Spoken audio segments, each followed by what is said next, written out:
With a changing market, investing success requires a clear strategy and a track record of performance.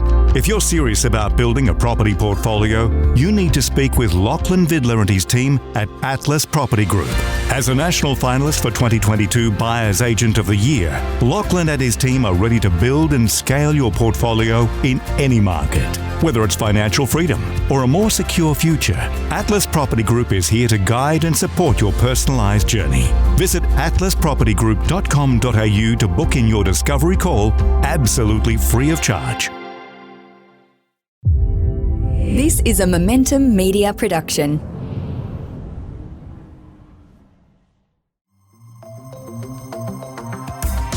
Welcome to the Smart Property Investment Show, the podcast by investors for investors. Hello, everyone. Welcome back to a brand new episode of the Smart Property Investment Show. There's a bit going on, not only in Australia, but around the world at the moment. But one thing that has caught our eye over here at Smart Property Investment is the fact that Victoria has revealed a brand new crackdown into underquoting by real estate agents. And it's obviously a bit of a touchy issue at the best of times.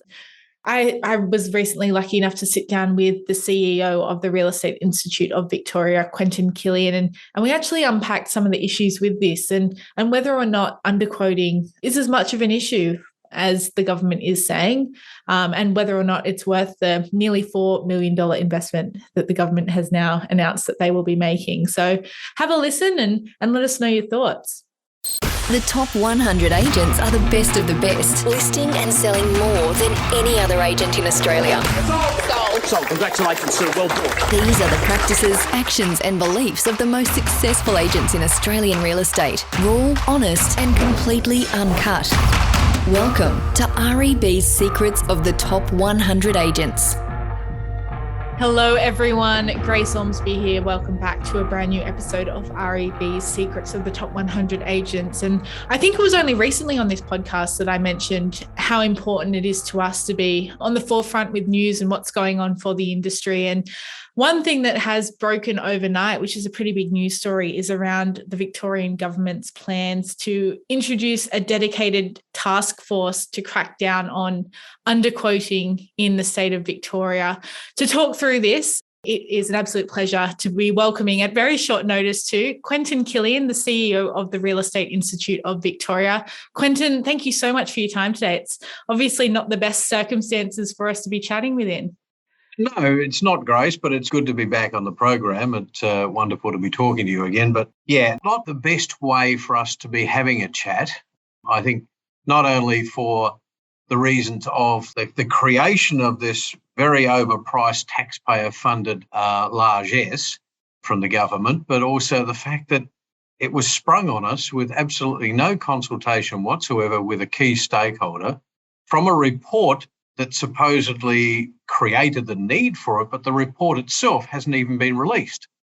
Yeah, I was a bit confused about that because there's been obviously, it's not even just an issue that's been talked about in Victoria. We've had up in New South Wales, there's been our own things going on with a special task force that's been set up for the purpose of underquoting. But it was only talked about earlier this year that the government was going to take a look at underquoting, not necessarily action anything yet.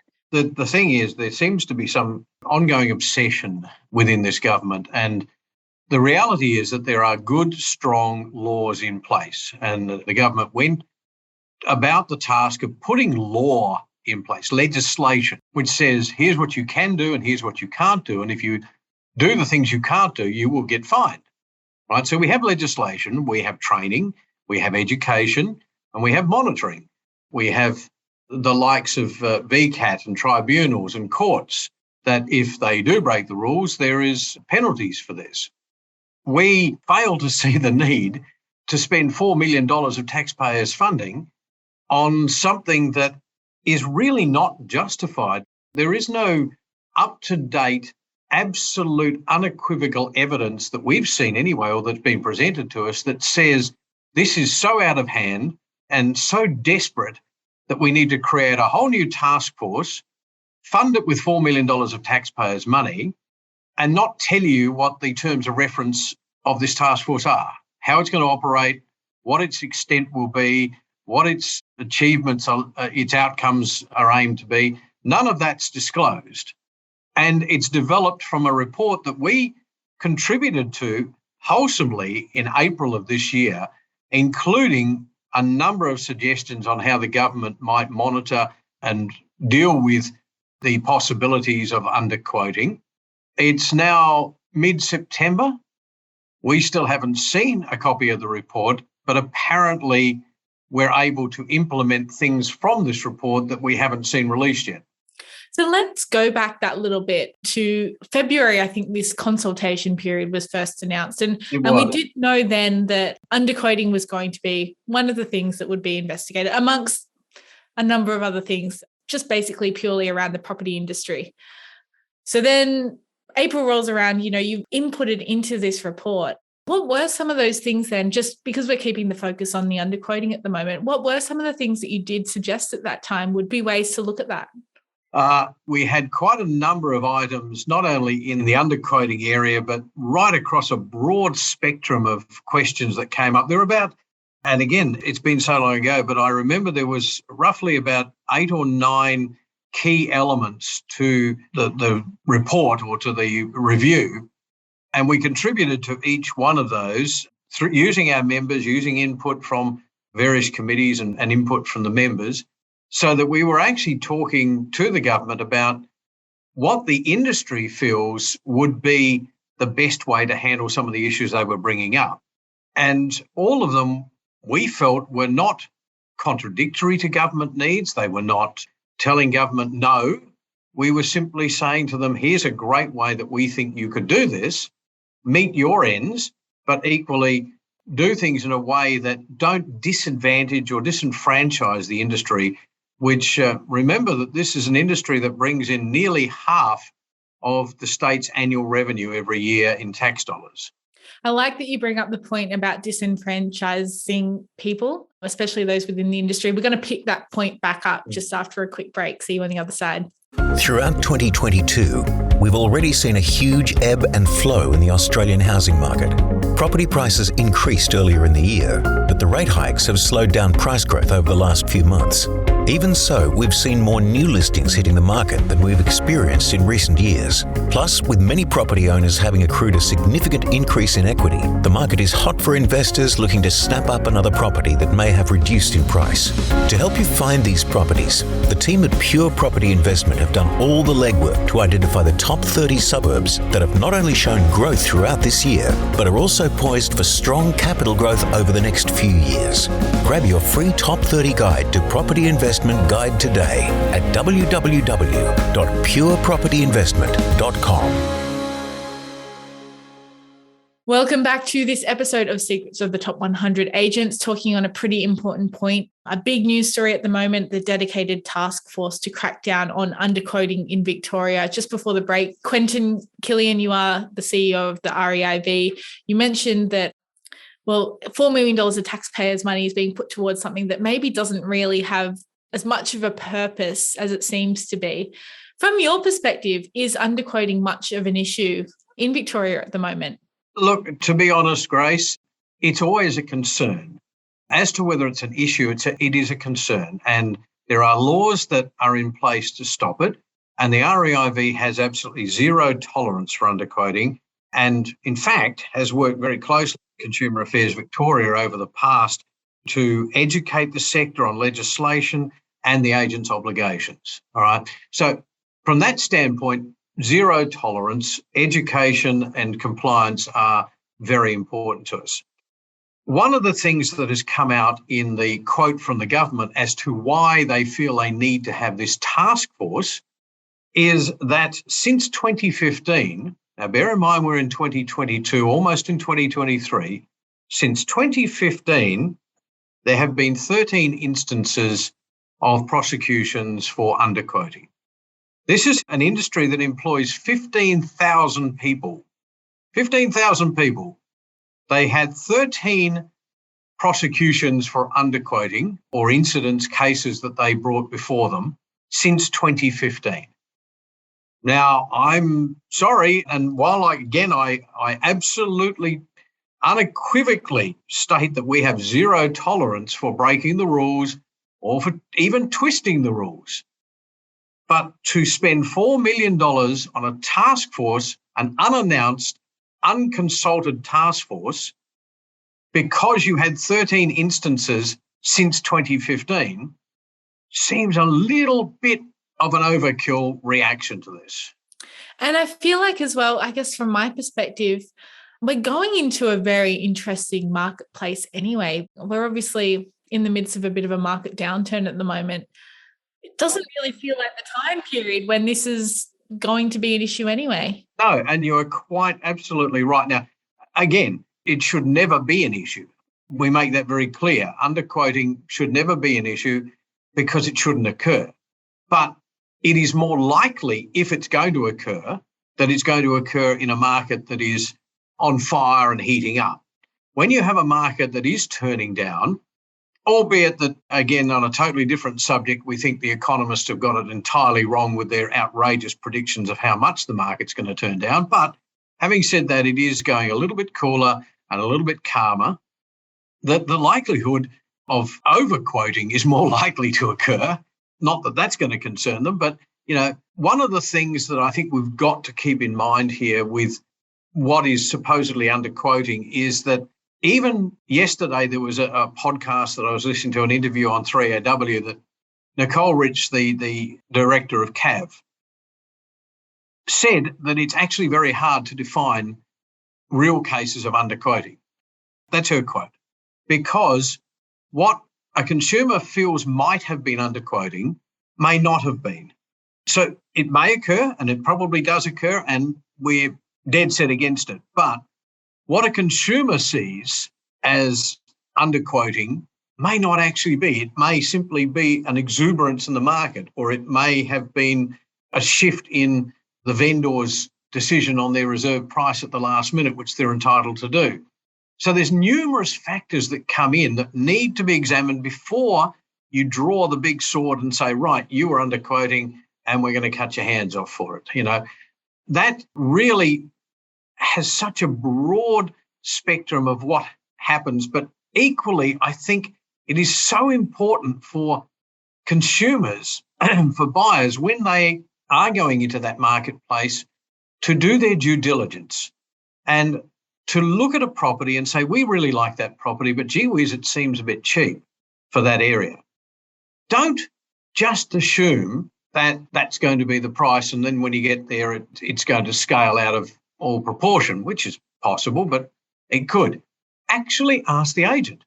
Ask the agent, why is that priced so differently from other properties that are in this market? There's many, many tools that people can use to get market comparisons, everything from property data online or your portals, your major portals, realestate.com and Domain and all the other portals. That will give you comparative data as a buyer. But if you actually pick up the phone and ask the agent and say, hey, listen, that seems a bit cheap for this area. It might be that the property's in very bad condition. Maybe the seller's looking for a quick sale. Again, there could be reasons why it's priced at that point. If, of course, the agent can't give you a valid answer, then perhaps you need to be a bit concerned about where that pricing guide is sitting. Because another thing that people don't really realise too is that, one, there's a price that's set by the agent, but then there's also the price that's set by the market. No, I would countenance you there. The price is not set by the agent. The price is never set by the agent. The price is set by the vendor, by the seller, right? The agent is, as their title is, an agent. They act on instruction from the buyer. So what they do is they give the buyer guidance on what would be a good price for that market, right? What would be a good price for your property in this market at this time with all these variances? The vendor is the person who then says, I want to sell my property for X. The agent's job then is to try and sell it for X. Now, whether that's at a set price, an auction, a price guide, there are numerous ways that property can go to market. It can go to market by tender. Generally, what the price guide is doing is giving you, as the buyer, an idea of where that property is likely to sit in the market. On the day, particularly, and what you need to bear in mind here too, Grace, all your listeners need to bear in mind, is that only about 28%. So let's round it up to 30% of the properties in the Victorian market actually go to auction. The remainder of those are sold by private treaty or by other methods, but predominantly by private treaty. So only 30% are going under the hammer at an auction. We have a clearance rate there of around averaging 70% at the moment. And this weekend alone, we've got 1,100 properties coming to market for auction. So it's a very vibrant part. Even though it carries 30% of the market, it's a very vibrant part of the market. And it is without doubt the most transparent way of selling your property, right? By not having a reserve, not knowing the reserve price, by letting the market decide what happens to the price of that property. And that's the point you touched on. So there is a price at the start, which is the vendor's price. There is a secret reserve price, and that's what the vendor is really willing to accept. And then it's entirely up to the bidders on the day.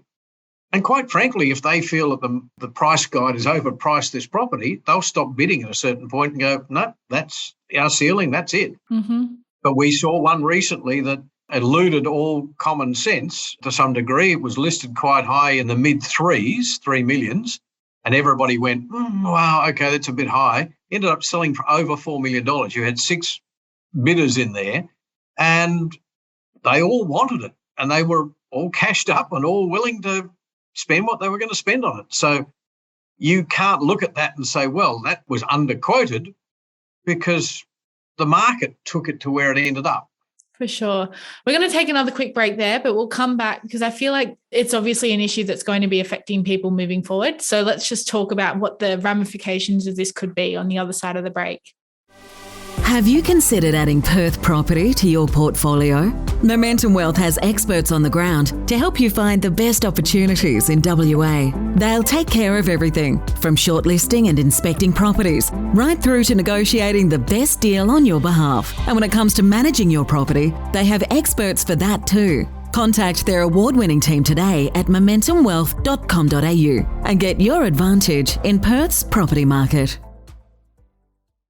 Welcome back to this episode of Secrets of the Top 100 Agents. I'm joined by REIV CEO Quentin Kilian. Quentin, this obviously is going to have some pretty far-reaching ramifications. Obviously, we don't really know how this new task force is going to be working, how they're going to be getting their intel. Obviously, Consumer Affairs Victoria does have they've been doing this in the background, for as long as they've been around. It's always been a thing. So now it just seems to be an extension of that. Is it something that, for buyers and agents alike, really, is it something that we need to be more wary of? Or is it something that's just sort of always going to will continue to tick along in the background? Or do we not know enough information about it yet? Look, that's a very broad choice of questions, but we should always be concerned about it. Absolutely. I think fairness and equity in a transaction like this is very, very important. We always, always, always rely on our members and those in our profession who are not our members in doing the right thing. Their job is to help people both sell a property, but also to make the biggest transaction for many of them in their life. When you're talking about spending $1 million, right? And I don't care over the years how much $1 million may have actually decreased in buying value, it's $1 million. And that's a big purchase. So you want fairness and equity at all times. So yes, we should always be concerned about if there is a law or a rule in place, is that rule being obeyed? Is that rule being applied properly and correctly? What we don't know with this task force is what its extent is, what its scope is, what its rules are, what it's going to be doing and looking at. We know nothing about it, simply the fact that it's costing just under $4 million of taxpayers' money. And it seems to be looking for problems rather than trying to solve problems. What we want to do is absolutely have our members abide by the rules. And we want to do that through education. We want to do that through assistance and making them understand that it's up to them to follow the rules. And here's how they do it. And here's the best way to do it. And here's the most ethical and best practice for you to put in place. That's what we want our members to understand. And that's how we like to approach it. And if they break the rules, absolutely they get a smack on the knuckles for it, and probably a very expensive smack on the knuckles. But if we can take them down the pathway of education and training, that's a much better pathway to walk down. It's like any approach to training, whether you're training your dog, your children, your staff. The carrot and stick, the reward approach, is always going to yield much greater results than a big stick and a sledgehammer and massive threats of retribution. And really, I guess it's important to stress there as well that at this stage, there's no changes to any of that legislation or that framework that those protections already exist within. And equally, there is no evidence through any of this that underquoting is rampant or is being massively abused. As I said before, 15,000 employees in the real estate industry across Victoria, and they can point to 13 cases since 2015. So what about then, let's turn our perspective a little bit to buyers. And, do you see from an industry perspective that buyers should be worried or concerned about underquoting? No, but I think they should be cautious of it and always on looking at, as I said before, do some due diligence and do some homework in that process. Don't ever rely on what somebody else has published or what somebody else has put out there as your only source of information. It should be one source of information, absolutely. But you really must continue to do your due diligence. Look at, wherever possible, look at comparative studies, look at comparative numbers, and start to make up your own mind about where that price guiding sits in what you're seeing for the suburb or for various sales that have gone before in that area or comparative types of houses in that area. That will give you a guide that is more reliable and something that you can feel comfortable in, and you will see whether or not it sits comfortably with what the agent is saying. Here's our price guide to this. But it is important for buyers not to give up their rights, essentially, and their obligations to simply say, oh, somebody else has put that up there, I'll trust that entirely. And then if I've wasted my time going to this auction or to this open because it's overpriced, then I'll blame them for that. Part of the obligation must sit with the buyer, and they must do their homework to feel comfortable that what they're looking at and where they're going and what they're interested in actually suits them and is sitting in that price guide that has been advertised. For sure. So bringing it back a little bit to the revelation that came alongside that press release, and we touched on it a little bit already, is the fact that there's a report that is coming onto, I guess, the future sustainability of the property industry in Victoria, how people look at it from both a consumer perspective and an industry perspective. And do you know when this report should be coming, given that the consultation period closed back in April? I asked the Minister in June when we'd see it, and I was told it was imminent. I asked the department in September when we'd see it, and I got the sound of crickets. The government goes into caretaker mode in mid-October to lead into the elections. We are now mid-September. There is no sign of this report as yet.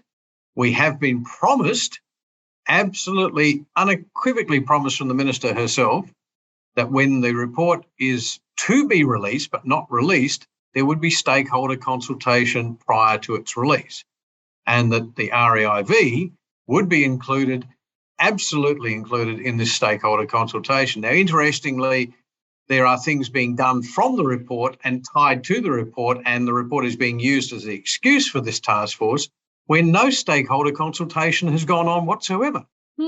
So on one hand, we're being promised stakeholder consultation before the release of a report, and on the other hand, we have the government grabbing headlines by coming out and announcing task forces tied to the report that have no consultation whatsoever prior to that release. Because it was a lot. Underquoting was a very small aspect of that report, wasn't it? It was No. It, in every aspect of the review, underquoting seemed to have some element in there. So the review itself was very largely structured around questions and scope that somehow tied itself in many ways to underquoting, which concerned me when we first read the questions, because I thought, well, this looks like another attempt to just do a review on underquoting rather than the property market. There you go. Because it did read differently when they were announced. I didn't see what those questions were that you were asked to be consulting on. But based on, I guess, the press releases and all the information that was out there, it was more about, it didn't seem that way. So that's very interesting that you said that. Yeah. And it's equally as interesting that this so far is the only thing that's come from it. I mean, we've in there, we talked about mandatory compulsory development so that all real estate agents, whether they're our members or just in the industry, as long as they're registered or licensed, that they would have to do a form of compulsory professional development to maintain their license. We think that is important. We talked about better ways to construct comparative market data for your SOIs.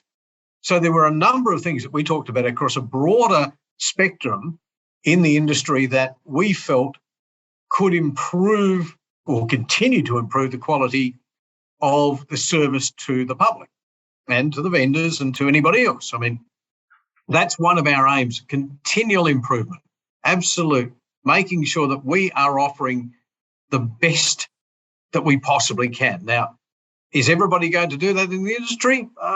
Look, sometimes no, but that must be our aim. Our aim must be always to continue to lift the bar of professionalism. For sure.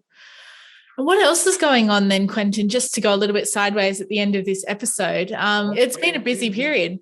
We are busy tonight. We have our commercial and industrial awards. We've got our main awards night coming up in October. We're off to the US in November to attend the National Association of Realtors Conference, which has 25,000 real estate agents at it each year. It's quite an exciting conference. It's a lot to be learned over there.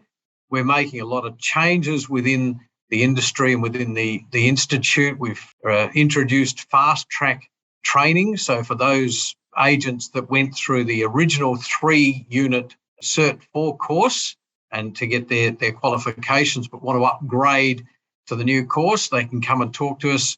We've actually shortened that down to about a 3-month course now, so they can knock that over in about 12 weeks if they've got the experience. We've actually reduced our Cert 4 course, so anybody who's looking for a career in real estate, if they happen to be listening to this and they're looking to get in, come and talk to us, 6 months, and you can get funding for it through Skills First, Victorian Skills First, and you can be in this amazing industry. But yes, there's lots and lots and lots happening at the moment, and lots yet to come. Watch this space. There you go. And you're still in your first year in the role, Quentin. Not much over 6 months, actually, but anyway. Yeah, how's it going? I'm loving it. I'm absolutely loving it. And I've got to say, and this sounds a little bit sycophantic, but I actually love Melbourne. When you come from another state and you generally look at Victoria and you go, oh, I don't want to live in Melbourne. It's cold and wet. And it is an amazing city. It is truly amazing. And the winter time, yes, it was cold coming from Darwin, but you rugged up and you got used to it. But what a truly invigorating city. It's cultural. The food, oh, goodness me. And the coffee and just going out to the theatre and walking around the city at night time. The wife and I have decided we should have moved here years ago, but we're here now.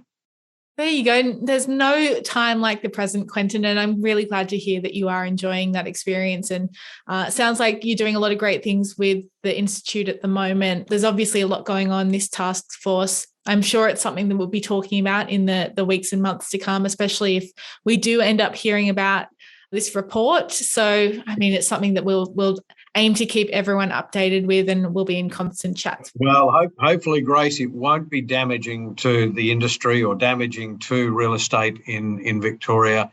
So I just keep our fingers crossed and hope that it just doesn't do damage. No, and we'll be talking to you when we do hear about that anyway, if it does eventually come. So thank you so much again for your time today, Quentin. It's been great to chat with you, and we'll keep chatting.